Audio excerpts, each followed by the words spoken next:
Silavê var baş hevan navçen nûçe me Amedekirine di derbarê Rojavayê Kurdistanê de bi taybetî ev peymana ku hate morkirin di navbera Qesedê û Şamê de İlham Ahmed yek bi yek eşkere kirin. Çi dibe çi nabe. Rojavayê Kurdistanê ji Ewropê ve wê çawa were revebirin. Hêzên askerî wê li ku derê bicî bibin. Perwerdeya Kurdî wê çawa di pratikî de pêk were. Kîjan dewlet wê garantûrî bikin. Bana hemî em ê yek bi yek nîqaş bikin. Pêşaroja Kobanî mesela. Qesedê wê çawa be. Hêzên asayîşê. Dîplomeyên li zanîngehên reveberiya Xweser wê derbas bin, derbas nebin. Perwerdeyiya Kurdî wê çawa be mesela. Hin tiştene temam erê bûne lê hin tiştene ji nîqaşê re vekirîne hê jî di navbera Qesedê û Şamê de nîqaş dodomin. Rola dewleta Tirkiye çi ye di vê meselê de?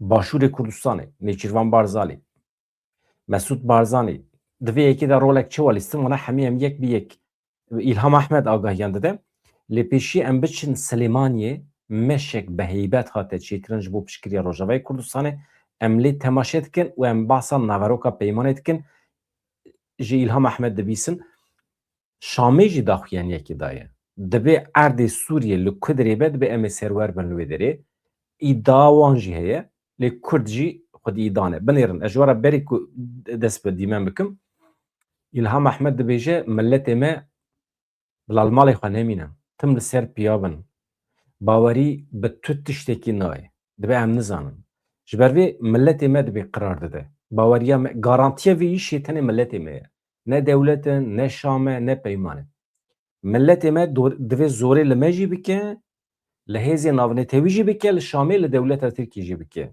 ji bo pêkanîna heqê Kurd a.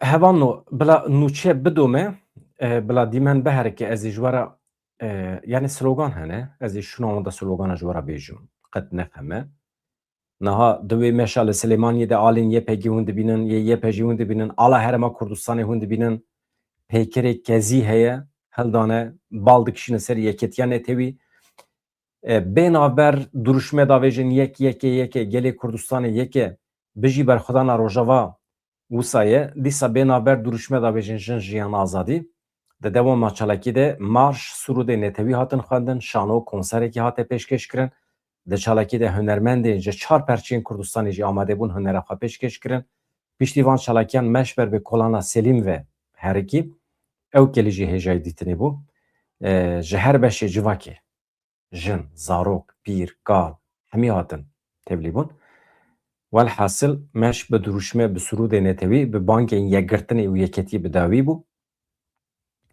Hêvî ew li Bakurê Kurdistanê jî eynî coş hebe millet li ser piyan be li Bakurê Kurdistanê jî meş mîtîng çêbûn lê tiştek ku dihate hêvîkirin mesela deriyê Kobanî neşikandin.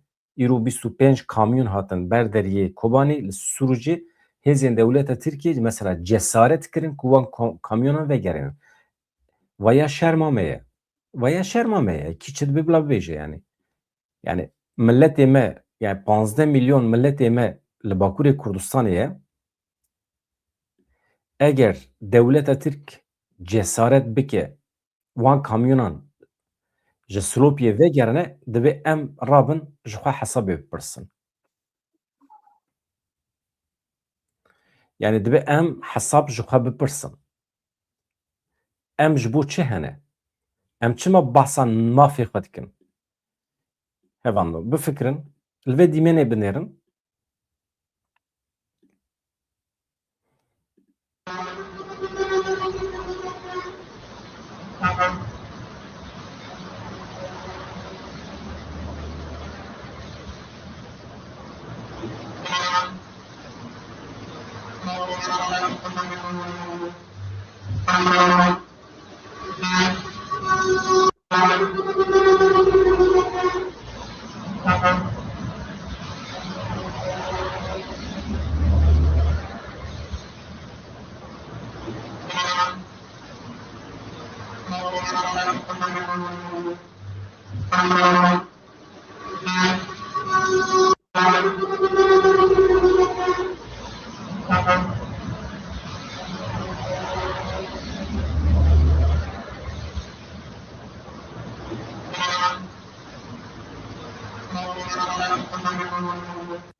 Mesela ev laliye ki yedi ciheye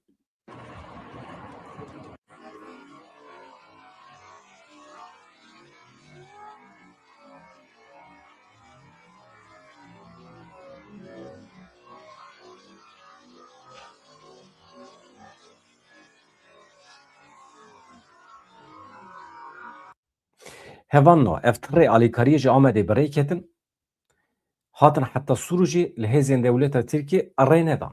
Milletê me mesela milletê me neçû wê derê derî neşkan. Ew kesên ku alîkarî komkirine pêş te dikaribûn tedbîr bigirtana.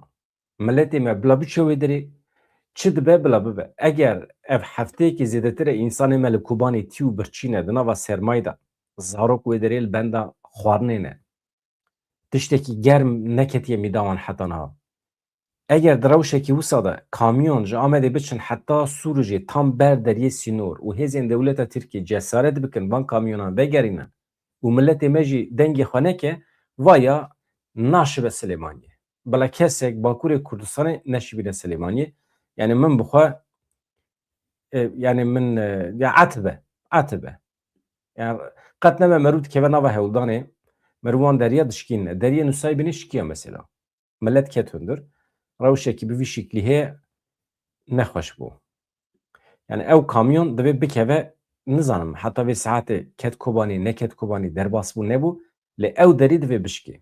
Niha em cih bidin axaftina Rêzdar İlham Ehmed di derbarê naveroka wê peymanê de tiştekî bibêje.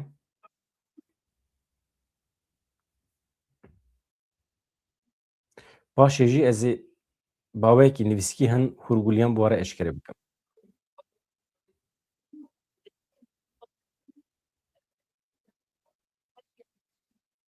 ملت می عفرین سرکانی گندوارن شه بای ای بابه دیالوگ هی درین دانستاندنی هنه جبو وگرا خلکن ای ملت می عفرین سرکانی گندوارن شه بای ای بابه جبو کو وگرن سر آخا خو و ای شیخ مقصود و اشرفیه جبو کو وگرن سر آخا خو د پیمان دجی تشتک بسا هیا کو پیوسته د هزین اولکاریه دا یان ام بیجن اولکاریا هندر ریوبریا هرمی دا پیوسته خلکین ایمه تیده هبن یعنی ای هرمی تیده هبن تمثیل تیده هبن جبو کو اویا ببه گارانتیه که جبو وگرا خلکین سرکانیه هینجی دبن دستلاتا ترکیه دایه دوی دا جوی دور کرنک پیشاروجی چیه ببه حتی وی دمه خلکی می سرکانیه جی بکار بن وگرن جبو بیا ام وصاد بیجن یعنی اف پیمان براستی جی جبو ریل پیشا خوینه بگره ریل پیشا شراب بگره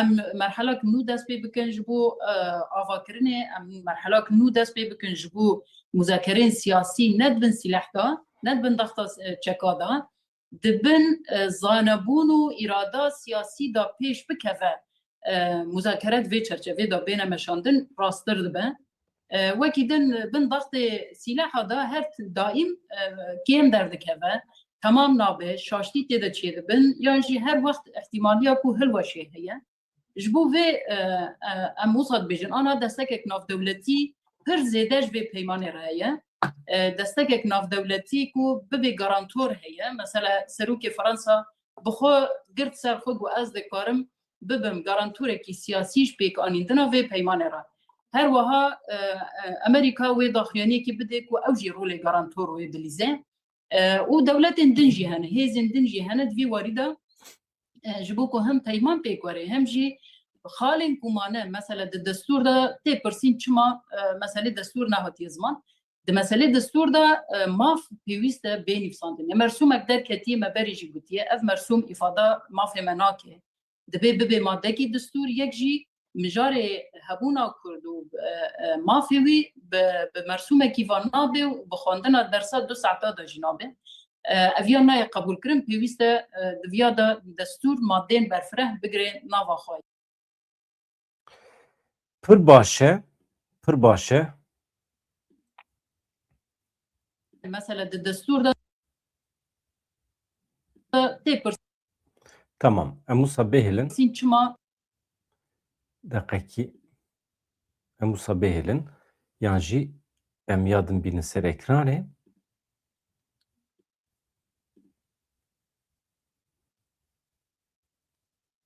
Tamam. Bi vî şeklî baştir e. Hevan lo anha nûçeya İlham Ahmet çû Şamê Mazlûm Ebdî re heyeta wê derê çi dîtin çi nedîtin ez hema bi ji we re zû bi zû bixwînim ji xwe vê nîvroyê serê sibê heta niha pir tiştên ku hatin gotin daxuyaniya Qesedê, daxuyaniya hikûmeta Şamê, Tom Barak, Mecîda herkesî. Lê niha cara yekem e İlham Ahmet derket tiştekî nû dibêje, çavdiriyê xwe jî pê re dibêje û van detayan ve dike, eşkere dike. Hûn zanin îro di navbera Hêzên Sûriya Demokratîk Qesedê û hikûmeta Demkî ya Şamê de bi armanca agirbestekê berfireh destpêkirina qonaxeke nû ya lehevkirinên siyasî û her wiha lehevkirinên eskerî peymanekê hate îmzêkirin. Girêdayî mijarê Hevseroka Daîreya Têkiliyên Derve ya Rêveberiya Xweser İlham Ahmet civînekê çapemeniyê bi rêya zomê çêkir, bend, detay, hûrgulî, armancên peymanê şîrovekir.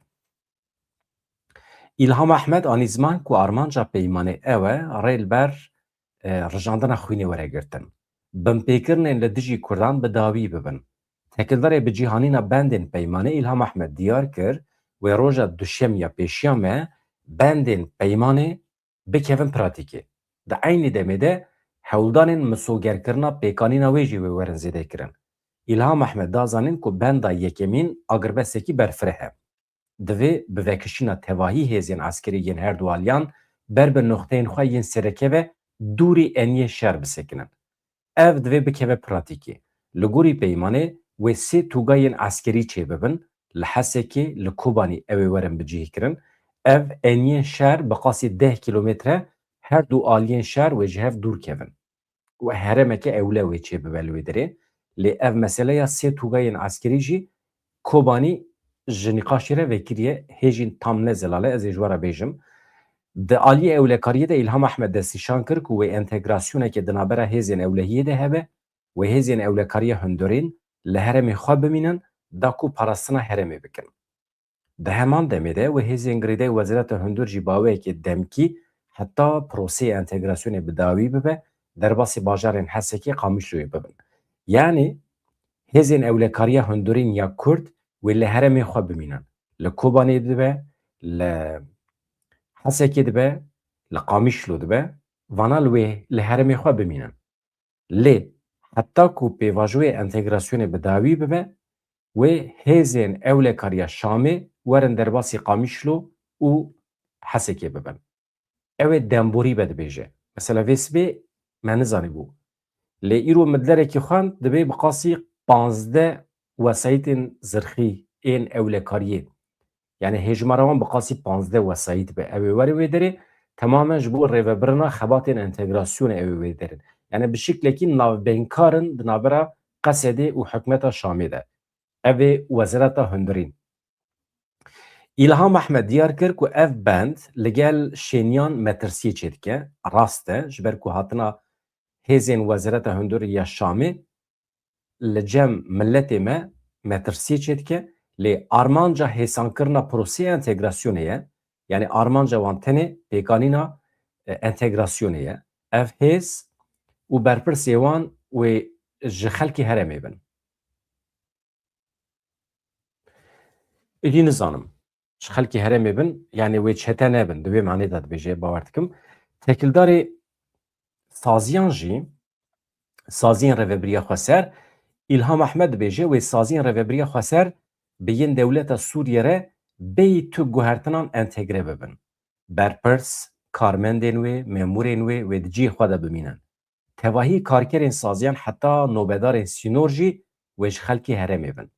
Vaya tiştekî nû ye. Mesela nobedarên sînor ew deriyê sînor hene ya ew ê bi dewleta Tirkiye re deriyê sêmal kadibe deriyê din dibin ê bi Iraqê re deriyê bi Iraqê re ez bawer dikim nema ne tenê Qamişlo Nusaybin heye û deriyê Kobanî heye Mürşîd Pinar û deriyê Sêmalka heye sê derî niha li cem rêveberiya xwe serin wekî din balafirgeh heye û li Remelanê petrol hene niha hêzên asayîşê ê li wan deran wê bimînin ev bekçî yani novedarên wê derê jî wê bimînin wisa dibêje ji xelkê herêmê bin di derbarê mijara perwerdehiyê de ya herî mühim jî ev e İlham Ehmed dibêje wê bi awayekî fermî bawernameyên amedebûyî ê zanîngehên rêveberiya Xweser wê werin naskirin yani dîplomeya ya derçûnê dîplomeya zanîngehan wê were naskirin ji aliyê Şamê ve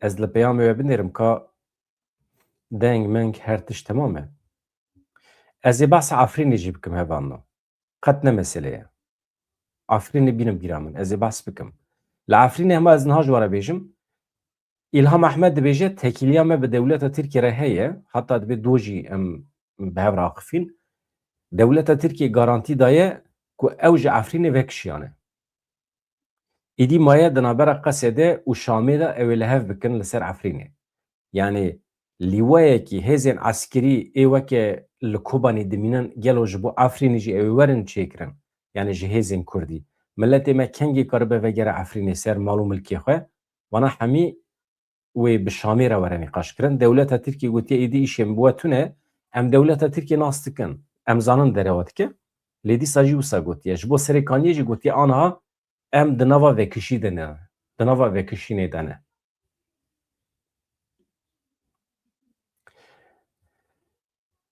niha ev derbarê saziyan da bi vî şiklî ye yani memûr û karmend wê li cî xwe bimînin saziyê me aynen bi wî şiklî bidomînin xebatê xwe lê ew ê ji derva kesekî neyê hundir yani di derbarê mijara perwerdeyiyê de me gotibû em li wê derê mabûn İlham Ehmed dibêje bawekî fermî bawernameyên amedeyî û zanîngehên rêveberiya Xweser wê werin naskirin ji aliyê Şamê ve wê biryarnameyeke taybet ji bo vê yekî were dayîn yani wê qanûneke taybet were derxistin ji bo materyalên perwerdeyî û mekanîzmeyên xwendinê jî ji ber pergaleke perwerdeyî li herêmê heye nîqaş berdewam in da ku bigînin formeke lehevkirinê İlham Ehmed da zanîn ku peyman temsîla veguhestina ji qonaxa parastin û fedakariyan dike û derbasî qonaxa nû ya pêkanîna hêviyan bi hezaran şehîdan.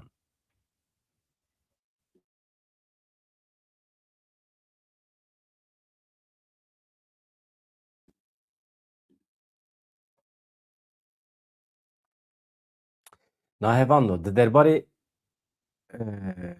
derbarê mijara perwerdê de erê me behs kir biborin. İlham Ehmed da zanîn ku peyman temsîla veguhestina ji qonaxa parastin û fedakariyan dike derbasî qonaxa nû ya pêkanîna hêviyên bi hezaran şehîdan û tespîtkirina mafan bawekî qanûnî ve li Sûriyê dibe. Ev beşek ji her xebateke siyasî ya pêşerojê ne ku girêdayî amadekirina destûrê yan jî ji nû ve avakirina saziyên dewleta Sûriyê ne. Niha tekildarê dosyaya vegera koçberan İlham Ehmed dibêje ji bo misogeriya vegerekî ewle wê di siberojê de gav werin avêtin. Fransa, Amerîka navbênkariya vê peymanê dikin ev jî piştevaniyeke girîng e ku maf werin tespît kirin. Di nav de nasnameya Kurd mafê wê di destûra Sûriyê de be. Avaya di destûra bingehîn ya Sûriyê de mafê Kurdan heta neyê garantîkirin zehmet e. Niha nasnameya Kurd mafên Kurdan wê di destûra bingehîn a Sûriyê de anayasa da wê werin bicihkirin. Yani lê aniha tune ye yani di vê peymanê de tune ye lê ew ê werin nîqaşkirin tin. Êdî maye ser Kurdan. Hêza Kurdan. Yani maf wê werin tespît kirin. Mesela Fransa, Amerîka navbênkariya vê peymanê dikin ev jî piştevaniyeke girîng e ku maf warin tespit kirin ji ber ku hê nehatine tespit kirin mesela heqê Kurdan. Nasnameya Kurdan e, heqê perwerdeya Kurdan e wê di destûra bingehîn de werin bicih kirin. Xuya yê heta niha tune ye. Di derbarê pirsa deriyê Sêmalka de jî İlham Ehmed bersiv da hevalên rojnameger dibêje wê vekirî bimîne ev derî. Tu helwestekê neyînî ji hikûmeta demkî ji bo vê yekê nehat nîşandan. Karmendên xebatên xwe di çarçoveya fermiya girêdayê dewletê de berdewam bikin. Yani karmendên sînor û xebatê xwe bidomînin. Ya mesele tabii ji bo ewlekarî mühim e. Ev nobedarên li ser sînor, karmendên li ser sînor ji kîjan milleta bin mühim e. Tekildarê garantiyan carekê din wekê berê agirbest neyê bin pêkirin. Yani ji bo ku carekê din agirbest neyê bin pêkirin, Fransa, Amerîka navbênkariya peymanê dikin. Helwestê wan di çend rojên pêş de bi dayîna daxuyaniyên fermî wê werin zelal kirin. Ji xwe Emmanuel Macron serokê Fransayê hemara bû li ser tweeta xwe nivîsand jî tiştekî nivîsandiye. Ez ê niha gava din bi were parve bikim. Di tevahî civînan de giringî ji bo çavderî ji bo şopandina agirbestê hate dayîn. Ji bo rola Amerîkayê jî İlham Ehmed Amerîka divê qonaxê de rola ku jê de hate texmînkirin nelîst. Rexnetke Amerîkayê tabî hinu helwestên girêdayê rola Qesedê hebûn. Lê di hundirê Amerîkayê de Senator Lindsey Graham rolekê pir erênî ji bo parastina herêmê lîstiye. Niha qanûna parastina Kurdan ku anha Lindsey Graham xistiye rojeva Senatoyê gelo eleqa wê bi vê peymanê heye tune. Gelo ev peymana ku anha hatiye morkirin wê bandor li qanûna parastina Kurdan bikiye neke. İlham Ehmed na dibe vana hevû temam dikin. Ev qanûna ku li Amerîkayê anha çêbiye dibe bila çêbe ji bo parastina Kurdan. Yani ev peyman eleqa wê pê tune ye. Ve goterê ev peyman tam berova jî hêz dide wê.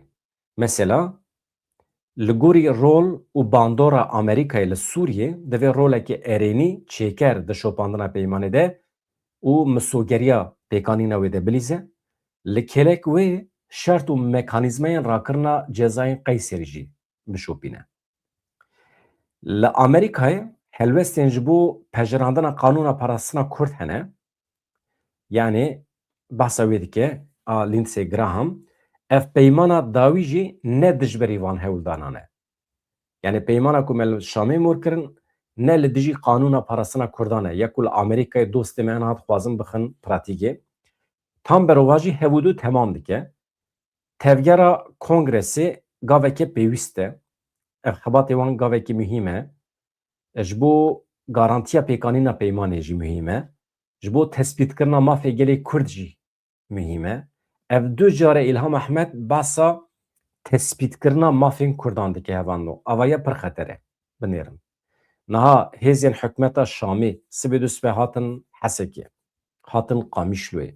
Li wê derê tam bicih bûn. Vana not bikin derekî vaya hesas e. Li Kobanî wextê ku bicih bûn hakimiyeta xwe ya eskerî tamamen çêkirin îdî îşê me tune em heqê xwe tespît bikin. Mesela li Tirkiye me mafê Kurdan tespît kirine. Mafê Kurdan çi ye yani? Nasnama Kurdan bikeve destûra bingehîn bibêjin milletê Kurd yan jî li ser nasnameyê Kurd binivîsîne yani. Em Kurdin. Kurd milletekî resen ê Sûriyeyê, ê Rojhilata Navîn yan jî ê Tirkiyeyê. Vaya mühim e. Mafê vî milletî heye bi zimanê xwe ji mekteba seretayî heta dawiya zanîngehê bi Kurdî perwerdeyî bibîne dîplomeyê wan derbas dibin mesela. Vana tiştên xwezayî ne. Yani îcab nake me rû tespît bike.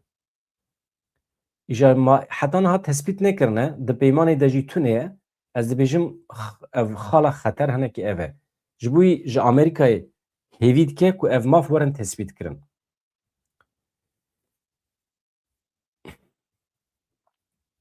İlham Ehmed li ser pirsa rojnamevanan ku bi berpirsên Tirkiye re hevdîtin kiriye yan na dibe me doh berpirsên Tirkiye dîtin Berpersên Türkiye jê re gotine ku hêzên Türkiye ji herêmên Efrîn Serêkaniyê vedikişin û hatta gotiye em ne li wê dirêne. Mesela dohpêr nûçeyekî ket ajansan tê bîra we. Ew di çarçovê vê peymanê de bû. Yani dewleta Tirkiye alê xwe daxistine ji Serêkaniyê ji Efrînê vekişiyane. Yani vaya di gotinê de wisa ye ama di pratîkê de çi qas wisa ye em nizanin. Tekildarê rewşa Kobanî jî ji aliyê leşkerî û îdarî ve İlham Ehmed diyar kir ku Kobanî baweyekê fermî girêdayî parêzgeha Helebê ye. Wê tûgayekê wê ye taybet di nava firqeya Helebê de hebe. Niha firqeya Helebê Kurdin yan çetene. Kobanî girêdayê Helebê ye. Wê demê dibe mîna navçeyekî Helebê. Îdî îşê me tune em dua bikin ku qedera wê nebe weke ya Eşrefiye û Şêx Mexsûd. Yani ev firqeya Helebê ez nizanim yani gerek ji Qesedê bin yani. Tavîz divê merû nede yani. Firqeyek ku Kobanî diparêze muheqeq divê ji Qesedê be. û nava Helebê de dibe, di nava Hesekê de dibe. Ne mühim e. İlham Ehmed destnîşan kir ku saziyên Kobanî wê karê xwe weke berê bidomînin. Berpirsên fermîyên Kobanî wê werin ragihandin ku erkê xwe di çarçoveya dewletê de pêk bînin. Berpirsên fermîyên Kobanî ez bawer dikim ê îro bin. Ew ê bikevin bin kontrola dewletê. Di dawiyê de jî İlham Ehmed dibêje wê mafê Kurdan di destûra Sûriyê di serdana bê a şandeya Kurdî ji bo Şamê de werin nîqaş kirin. Mafê Kurdan di destûra Sûriyê de çi hebe çi tune ew ê serdana pêşiya me ya şandeya Kurdî li Şamê de werin nîqaş kirin. Xuyaye demê pêşme de ew ê biçe wê dirê. İlham Ehmed tabî di derbarê vegera milletan de mizgînî jî dide. Dibe di peymanê de ji bo vegera milletê Kurd maddeyekî heye divê koçberên derveyî welat karibin vegerin. Serêkaniyê Efrînê deverên din. Serêkaniyê dibin desthilata dewleta Tirkiyeyê de ye dê dewrkirinekî wê çê bibe ji bo gelê me vegere ser axa xwe di peymanê de madde hene.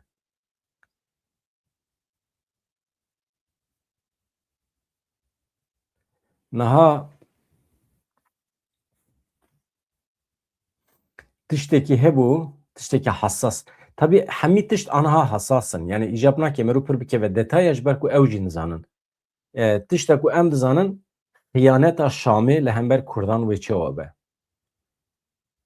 Niha va heyetê me çin Şamê sibê du sibê eger hêza me tune be, eger em hinekî xwe sis bikin, Şam dikare her qeymenexe destûra bingehîn jî.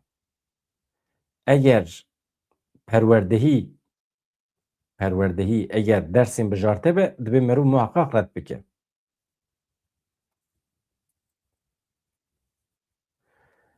Tabii ya milletê Kurd dibe hazir be ji her tiştî re hevalna.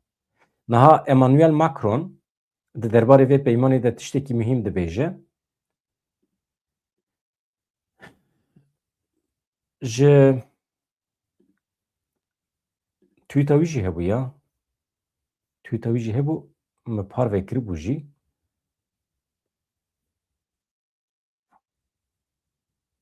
Avay vê derê. Ez Emmanuel Macron bînim ser ekranê tweeta wî.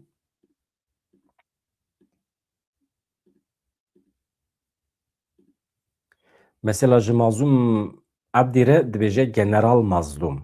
Fransî nivîsiye. Serokkomarê Fransa Emmanuel Macron ragihand ku welatê wan piştgiriyê dide Sûriyeyeke xwedîserwerî ku rêzê li hemû pêkhateyên xwe digire. PKK milletên cuda ê li Sûriyê. Serokkomarê Fransa Emmanuel Macron li ser platforma X'ê peyamekê di derbarê lihevkirina Qesedî û Rêveberiya Şamê de belav kir. Macron di peyama xwe de wisa dibêje Sûriyeyeke xwedîserwerî, yekgirtî û aram. Sûriyeyeke ku di nava aştiyê de ye, rêzê li hemû pêkhateyên xwe digire. Sûriyeyeke ku bi temamî tevlî têkoşîna li dijî terorê biye, ev e ya ku Fransa piştgiriya wê dike. Macron ji bo lihevkirinê pîrozbahî li Mazlûm Ebdî kiriye, wî weke General Mazlûm Ebdî pênasê dike û Serokkomarê Demkiyê Sûriye Ehmed El-Şara. Spasiya her duyan dike. Macron diyar kir ku wan rêkeftinekê berfireh pejiraniye, rê dide agrebesteke mayînde û rê dide entegrasyona aştiyanê ya Qesedê. Serokkomarê Fransayê destnîşan kir ku welatê wan wê piştgiriyê bide pêkanîna temam avê rêkeftinê vê peymanê. Fransa wê bi hevahengiya li ger şîrîgên xwe li ser rêya aramî, dadmendî, edalet, ji nû ve avakirinê piştgiriya Sûriye û xelkê Sûriyê dike. Di derbarê vê meselê de vay ya Macron e yani ew qase. Niha Dem Partî jî daxilê vê meselê bû û ji vir û pê ve ew ê çawa bibe li Tirkiye ew ê çawa bibe. Heqê Kurdan wê li Tirkiye çawa bibe. Hevserokên giştiyên Dem Partî jî li ser lihevkirina Qesedê û Rêveberiya Şamê got em ji lihevkirina Qesedê û Rêveberiya Şamê kêfxweş in, em piştgiriyê didin. Basa naverokê nake. Yani weke prensîp rawestandina şer erê dikin û jê kêfxweş in. Erê. Hatîmoğulları Bakirhan diyar kirin ku ew spasiya xwe pêşkêşî welatan dikin, pêşkêşî sazî şexsiyet û gelan dikin ku ji bo vê peymanê xebat kirine. Dibêje îradeya Rojavayê Kurdistanê ji bo me esas e. Ev pêvajo eger bi ser bikeve ew ê wekî partî piştevaniya xwe bi biryardarî bidomînin. İradeya Rojava ji bo me esas e ya ku dikeve ser milê me ew e ku em piştgiriyê bidin.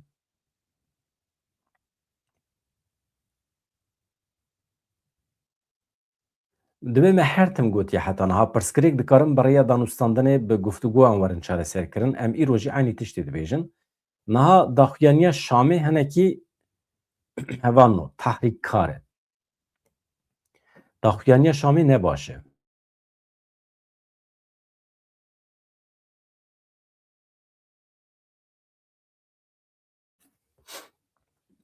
Daxuyaniya Şamê çima ne baş e?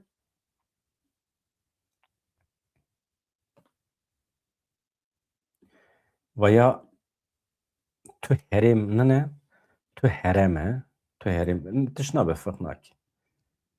Feq nake. Hevan no.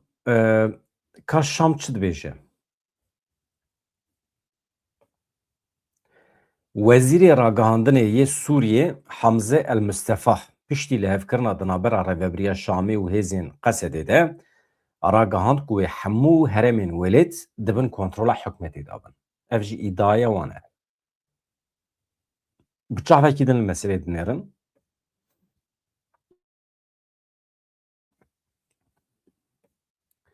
Niha ev Hamze el-Mustefa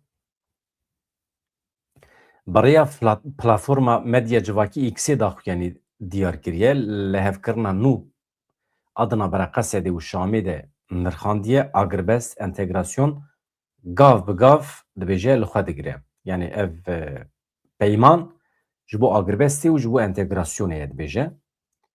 Wê hemû saziyên dewletê bê îstisna dibin desthilata hikûmeta Sûriyê de bin. Wê hemû herêm dibin serweriya hikûmetê de bin.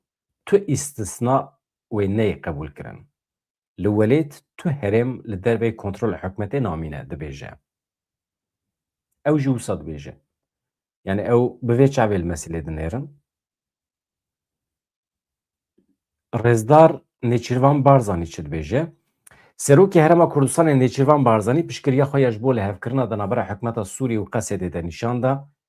Di daxuyaniyê de diyar kir ku ev lihevkirin ji bo rawestandina şer, tevlîkirina saziyên askerî û îdarî, ji bo misogerkirina mafên sivîl û perwerdeyiyê yên gelê Kurd, ji bo vegera koçberan ya ji bo warê wan hatiye kirin.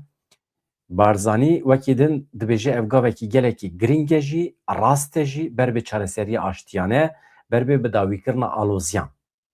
Me her tim gotiye, diyalog, li heftê gihîştin, rêya çareseriya siyasî, tenê dergehin ji bo dîtina çareseriyekê mayînde ku di berjiwendiya hemû aliyan de be. Her wiha dibêje ev lihevkirin zemîneke xurt e ji bo aramiyê aştiya civakî, ji bo pêkvejiyana aştiyane ya di navbera hemû gelan de. Hêviya xwe aniye ziman, Ez dibê hêvî dikim ku ev lehevkirin bibe sedema avakirina Sûriyeyê yekgirtî ji bo parastina mafê gelê Kurd hemû pêkhatiyan destûra bingehîn de. Niha El Monitor dibêje mîmarê vê peymanê Nêçîrvan Barzanî ye. Wî tekiliyê xwe yê di qada navnetewî de xistiye hereketê ji Fransa bigire heta Amerîkayê gelek deveran nas û dostê xwe bikaraniye û bi şamêre ketiye tekiliyê ji bo ku ev peyman çê bibe. Hûn zanin peymana hêjdê çile pir xirab bû. Mazlûm Abdî çend cara carekî em zanin ji ser masê rabû. Di dawiya dawiyê de qet nebe ev peyman hinek daxwazên Kurdan di nava xwe de dihewîne em dibînin.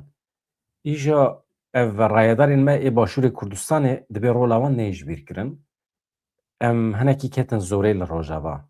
Valahiyekî otoriteya siyasî çêbû li Bakurê Kurdistanê jî bi meselê xwe re mijûlin. Yani dîsa jî Kurdistan bû yek. Bi êşekî mezin bû lê bû yek. Heyf bû. Heyf bû. Gerek wisa nebiya. Yani em nikarin bibin yek piştî komkujiya. Divê beriya komkujiya em bizanibin bibin yek. Bafıl Talibanî mesela rola wî gelekî giring e. Îro li Silêmaniyê yani 100,000 insana hatin cemhev ecayîb piştgiriyekê mezin e ji bo Rojava. Bala Amerîkayê dikişîne, bala Fransayê dikişîne. Şam jî, Tirkiye jî mesela. Divê vana zanibin, hêza gel ev e. Başûrê Kurdistanê pir xweş xwe nîşan da. Serokê yenekê Bafıl Talibanî dibêje ez pêşwaziyê li lihevkirina di navbera Qesedê û hikûmeta Şamê de dikim ji bo çareserkirina pirsgirêkan baweyekî aştiyane ji bo dawî anîna alozyan. Hêvîdarim ev bibe destpêka misogerkirina mafê netewî û hemû pêkhatiyan bi taybetî mafê milletê Kurd. Spasiyên xwe pêşkêş kir. Divê ez spasiya Amerîkayê dikim, a Fransa, welatên garantör dikim. Hêviya min ew e ku lihevkirin bibe sedema aramî û geşbûna Rojavayê Kurdistanê û Sûriyê. Ji nava dil spasiya xwe pêşkêşî hemwelatiyan dikim, bi taybetî keçî xortên Kurdistanê. Milletê me êl diasporayê pêşkêşiya wan dikim spasiya xwe ku hemû ji bo Rojavayê Kurdistanê rabûne serpiyan.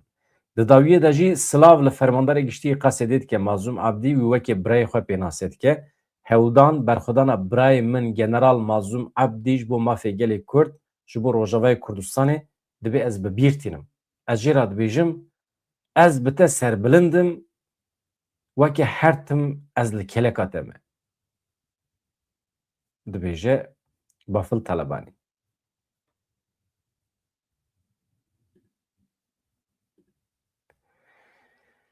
İja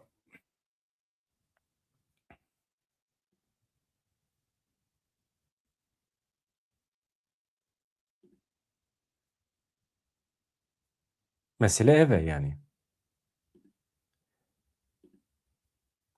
Niha li qada şer û pevçûn hene. Şervanê me van rojên dawî de xwe îspat kirin. Belkî jî bi xêra berxwedana şervanê me ye. Hikûmeta Şamê hindik ve jî hinek nerm bû. Hat ser xetê. Yani xeta ku aniha em dibêjin xetekî ne li gor dilê milletê Kurd e. Ji we re bêjim. Yani ne weke beriya mehekî ye. Rêveberiya xwe ser Bakur Rojhilatê Sûriyê tune ye. Lê mafê Kurdan dibê were garantî kirin. دم باش چانه اول مجاریم براقا یا کردستانی هاوت نعرده و دخل بیجن حوالا هاوتی عرده شخوا از باورم دکتر رونی دا اعلان کرن یعنی بحثا گوت یعنی حوالا گرتیه اول اجوار دو تشتا بیجم تمام از جیرو اندامه که یه پیگیمه کماندو سیدا جی خواهدی گرم کماندو سایا ناوندی دام تو فرق ناور سروک این کردا دا جمع نینه تو فرق ناور پارتی این کردا جمع نینه راسته بلکی راسته یعنی ام خطا رو برای اساس دیگرن حتی شهیدیم خواه اساس دیگرن اما کیجا کردی هیرو الکلک ما بساگنه اوجی کرده ما اوی که دخوازن یکیتی یا کرده خراب بکنو سر نوین حوالا دبیجن ام حوالا ما بیرا خوفتی عرده او انسانی که به ناموسه خوازن یکیتی یا کرده خراب بکن دخوازن براتی یا کرده خراب بکن دخوازن پیشگیری یا کرده خراب بکن همجی وی تشتی قبول ناکم هیرو ام و جب چپل شهر دا اول بر خوددن بوا هیزن که ملت ما باکر و باشور کردستان آتم پیشگیری ها ملت خواه کرن چه به پیش مرگد به کی به هیرو الکلک هم بسگنه و برای منه فرق نینه کی به بلا ببه و یا دژی بیراق نه یا برزانی آن یا سروک برزانی آن یا گل انک هسته نه اول بیراق دست پیکا شورش کردان یا قادی محمد محاباته کسی وی ناس نگه از باورم نینه اجبر وی که اول جمعه قحرن اجبر کمی بیا که اجبر کمی شیرینن هم کردیم خوشکن هم دست به هفتن هم ریزگاری خواه علام بکن یرو جمعه قحر و کی دیواتش تا نشر کریه سیفا مرا بشینه استیتنا مشرفین تیدانه و ایریشی و صفحه بکن نعلت له صفحه بکن همام بمینن خیر و خوشیه ده و تقوتن نولو باور نکن ام کرد حمی یکن لشگرین کرده حمو یکن و فرق نینه همش بو وی گلی شیدی کبن بمینن خیر و خوشیه ده و دم باش برم استراجی دم باش شروان لهنگ که نوچیک گرینگ هبو لینسین گراهام دبی جبیر کرنا کردان جبو امریکای شرمزاریه اف جی وکه نوچیا دقیقه داوی کتی آژانسان اندام کنگره امریکای لینسین گراهام دبیجه لکنگره پشکریه که بهز هیا جبو کردین روژاوای کردستانه اف کرد راستی شدتی هاتنه حتنها لجورو پیوه جبوکو کردین روژاوای کردستان راستی کمکوژیه که نبن قربان کمکوژیه دبی آنها پشکریه که پر بهز هیا امدنا و حرکت دانه لکنگره امریکای و سناتو جی پرچه که ویه لینسین گراهام دا زانین که کردان دا شر الهمبر داعشه ده قربانیم پر مزندانه ترکاندنا وان کردان جبو امریکای شرمزاریه ام دکارن قبول بکند بجه لینسین گراهام نابه هر چارەسەریە کێش بۆ سەبەڕۆژە سووریێ بکوشتنا کوردان بکوشتنا دورزیان دەبێ ئەمڤەیەکی قبول ناکن یعنی چارەسەریەکیش بۆ سەبەڕۆژە کوردان تێ سەرماسێ تێدا کۆمکوژیە لە هەمە دورزی و کوردان هەیە ویا ئەم نکارن قبول بکن دەبێژە لینسێن گراهام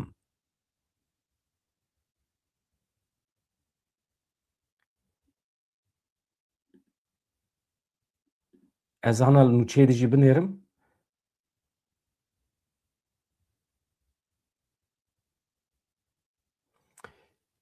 niha mesele ev peyman hate çêkirin ama peyman sedî set ne li gorî Kurdan e ne li gor bendewariyên Kurdan e mesela Aldar Xelîl çi dibêje endamê Konseya Serokatiya PYD ye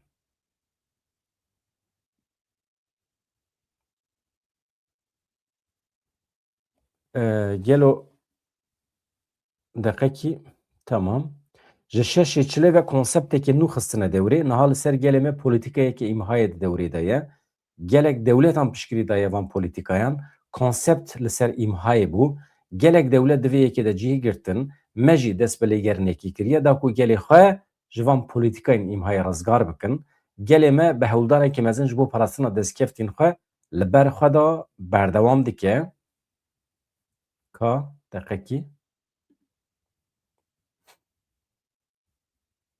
mühim e ne yani tiştî ku dibêje ez anha li bendê me ka Aldar Xelîl basa ev dike nake deqekî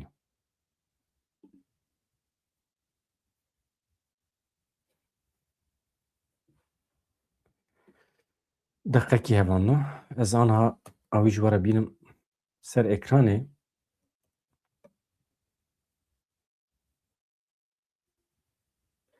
يعني راست بيجي برخدان دبي مزن ببه حتى برخدان مزن نبه ويجف وتهديد لسر ملتي كرد تم هبه يعني از بيجم قاي مهمة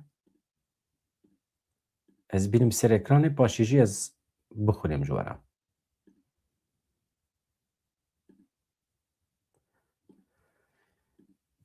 نها مسألة ايوه ام كدري مابون دبي gelek devletan pişkiridan van politikayan konsept li ser imhayê bû gelek devlet diviyekê de cih girtin me jî destpêlêgernekî kir da ku gelê xwe ji van politikayan em biparêzin gelê me behewldarekî mezin ji bo parastina destkeftên xwe li ber xwe da hê jî li ber xwe dide Kurd li çar aliyên cîhanê rabûn seripiyan faktora Tirkiye divê pêvajoyê de faktorekî sereke ye dît ku pêvajoyek ku li Tirkiye hatiye destpêkirin di xeteriyê de ye vê berxwedanên bandor li ser biryarên ku îro hatine dayîn jî kiriye. Yani milletê me rabûna Serpiya ya milletê me dibe bandor li biryarên îro jî kiriye. Dema ku van hemiyan merû bîne bi cem hebû pêvajoyekê nû dest pê kiriye. Aldar Xelîl peymanê wekî ev ne dawî ye binav kir, ev parçeyekê tekoşînê ye, divê em bi rêbazên demokratîk aştiyane berxwedanê mezin bikin, ne rast e ku merû bibêje peyman hatiye çêkirin û her tişt qediya ye. Hîn Sûriye ne welatekî demokratîk ye. Hîn hilbijartin çê nebûne, parlamentoyekî wê tune ye, êrişên mezin li dijî gelê me hatine kirin. Em hewl didin rêyan bibînin da ku gelê xwe ji van êrişan biparêzin. Peyman tê wateya ku alî bi hev re hin gavan pêş de davêjin. Bi qasî ku her tişt ne li gorî daxwaza me bû jî, ne li gorî daxwaza wan e jî. Aldar Xelîl bi bîr xist ku rêveberiya nû ya Şamê ji ber gelek caran li gorî peymanan tevnegeriya ye baweriyê bi wê kêm bûye gelek peyman hatine çêkirin heta niha lê wan şertê wan pêk neaniye. Ji ber ku peyman çêbûye em ê nebêjin her tişt qediya ye. Ji xwe dibe ku pêvajo ber bê aliyên din ve jî biçe. Ev peyman dihêle ku partiyên Kurd li seranserê Sûriyê siyasetê bikin. Divê dîwarên ku di navbera me û bajarên din ên Sûriyê de hatine çêkirin werin hilweşandin. Em ê vê yekê bi tekoşînekî pêk bînin. Li gelek bajarên Sûriye Kurd dijîn. Piştî ku gavên pêwîst werin avêtin, em ê li seranserê Sûriye tê bikoşin, dewleta Sûriye zêdetirî salekî gavekî ber bi demokratîkbûnê wê navêtiye. Divê em bi tekoşînê bihêlin ku gav bavêje. Yan jî hilweşe yani Rêzdar Aldar Xelîl. Yani em nikarin zarê xelkê mecbûr bikin bibe demokrat. Nebiye demokrat, milletê me wê bikaribe hilweşîne. Desselata ku hat ser hüküm nel gor dilê xelkê ve divê hilweşe. Yani yek jî tiştekî din heye Aldar Xelîl mafdar e niha li Sûriyê ev rewş wisa dikare belkî nedome jî. Belkî şara ji ser deselatariyê bikeve. İsrail û Amerîka êrişê Îranê bikin, İran wextê hilweşe îşê İranê temam be şara dikare hilweşe. Ew çete mete hemî dikarin belav bin. Belkî Amerîka berê xwe bide wan. Belkî wê demê ji Kurdan re deriyê nû vebin. Em nizanin. Aniha Erebistana Suudî li ser Sûriyê hukmdar e. Mesela ana hûn dibînin dibên jî dewleta Tirkiye hukmdar e ne wisa ye. Dewleta Tirkiye kengê dikare bibe hukmdar li Sûriyê eger piştgirî bida Kurdan. Dewleta Tirkiye eger li Dêre Zorê, Raqayê, Tebqayê li heremên rêveberiya xwe ser eger sedî sed piştgirî daba Kurdan wê demê Erebistana Suudî nikare wî bihate bi bandor ba li Sûriyê. Wê demê yani hêza me û Tirkat bû yek. Ama çi kir? Türkiye ji ber ku süper ehmeq e, ji ber ku süper dijminê milletê Kurd e, menfaetê xwe jî nafikire. Mesela menfaetên Tirkan normal aqil heye mantık e. Menfaetê Tirkan li cem Kurdan e ne? Sırf ji bo dijminiya li hember Kurdan menfaetê xwe jî nafikire. Ya rabû piştgirî da wan çetemeteyan, rabû piştgirî da wan êl û eşîrên Ereban li hember Kurdan sor kir. Ji aniha jî hemî dewlemendiya Sûriyê teslîmê Erebistana Suudî dike Tirkiye. Çünkü nikare wê derê bandor be. Yani ne wisa ye. Di meseleyên siyasî di dijberiya Kurdan da hin tişt bi dest xist rast e. Mafê Kurdan hinekî ji wan girt rast e. Lê tenê ew bi dest xistiye. tişta ku Türkiye bi dest xistiye divî şerê li Sûriyeyê tenê kêmkirina mafê Kurdan e. Tu tiştekî din bi dest nexistiye weke menfaet. Ama Erebistana Suudî ne wisa ye. Her tişt bi dest xist. Niha Aldar Xelîl dibêje ev meseleyên ku niha divan demên dawiyê de derketine holê encama berxwedana gel e. Ger gavek tê avêtin ev bi saziya hêza me ye, ev bi xêra hêza me ye. Davêtina van gavan de tu dewletekî alîkariya me nekiriye. Divê em xwedî li xwe derkevin wekî millet. Em dikarin vê pêvajoyê bi yêketiya netewî pêşve bibin. Divê pêvajoyê de ruhê yêketî derketiye holê. Ji niho pêve divê herkes xwedî li hêza xwe derbikeve, têkoşîn û şoreş berdewam dike. Hevan li ser xeyê ve Aldar Xelîl pir bawekî vekirî li ser xeta netewî ye. Mesela di peyama wî ew xwasa dirêj de ew xwasa dibêje em ê biçin Sûriyê siyasetê jî bikin. Mesela di dawiyê de dibêje mesela carê yekê me ji Aldar Xelîl dibîsim ya rastî. Yani Rêzdar Aldar Xelîl pir cara min hevpeyvînê wî godar kirine. Dibêje eger îro yek gavekî pozîtîv hebe jî evaya bi xêra hêza me ye. Hêza me yani hêza milletê Kurd dibêje. Behsa rêxistinê nake ana. Behsa rêxistina xwe nake êdî. Êdî aniha tu Kurdekî behsa xwe û rêxistina xwe nake. Kî behs bike ji xwe divê rewşê de şerm e yani eyb e yani. Hêza siyasî çi ye kî? Hêza rêxistinî. Hêza rêxistinî me dît yani. Bir kerî tiştekî nayê bi tene serê xwe. Yani ew qesede ya ew qasa mezin bi xêra gel îro hindik ma li ser piya ye. Hindik bêjî li ser piya ye.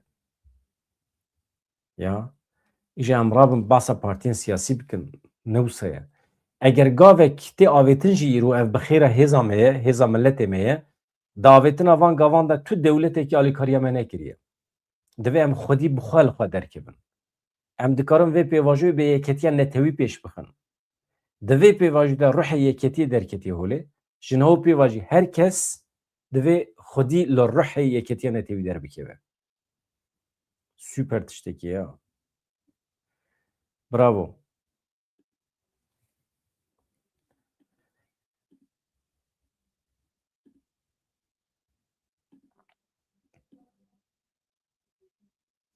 Yani hûn dibêjin dîsa Kurdan dixapînin hevan mesele ne Kurdan xapandin e. Kurd hêza Kurdan ew qase. Em her tiştî dizanin, rêveberên Kurdan jî her tiştî dizanin. Nahêza te ew qase yani tiştekî zêde ji destê te were ancak milletê te rabe ser piya. Milletê te ranebe ser piya. Tu Rojavayê tu Bakurê Kurdistanê ser û bin nekî Bakurê Kurdistanê nabêjim. Yani milletê me Bakurê Kurdistanê eger pergala dewleta Tirkiye ser û bin neke em nikarin dua bikin û em bêjin heqê Kurdan bila were. Nayê. Nayê. Em nikarin. Ji ber ku ev çete ji me zêdetir dua dikin. Yani wan bi duayan Sûriye bi dest xist. Belkî bi duayan nizan. Ez xatir ciwat dixwazim hevanno ez binêrim saet dehan de eger nûçeyekî giring hebe ez ê bi were parve bikim. Her hebin. Ji bîr nekin ji kerema xwe re bibin abone, bibin endam vê kanalê em mezin bikin. Bi hêviya rojên xweş, azad, bi hêviya Kurdistaneke serbixwe. Xatirê we. Dem baş.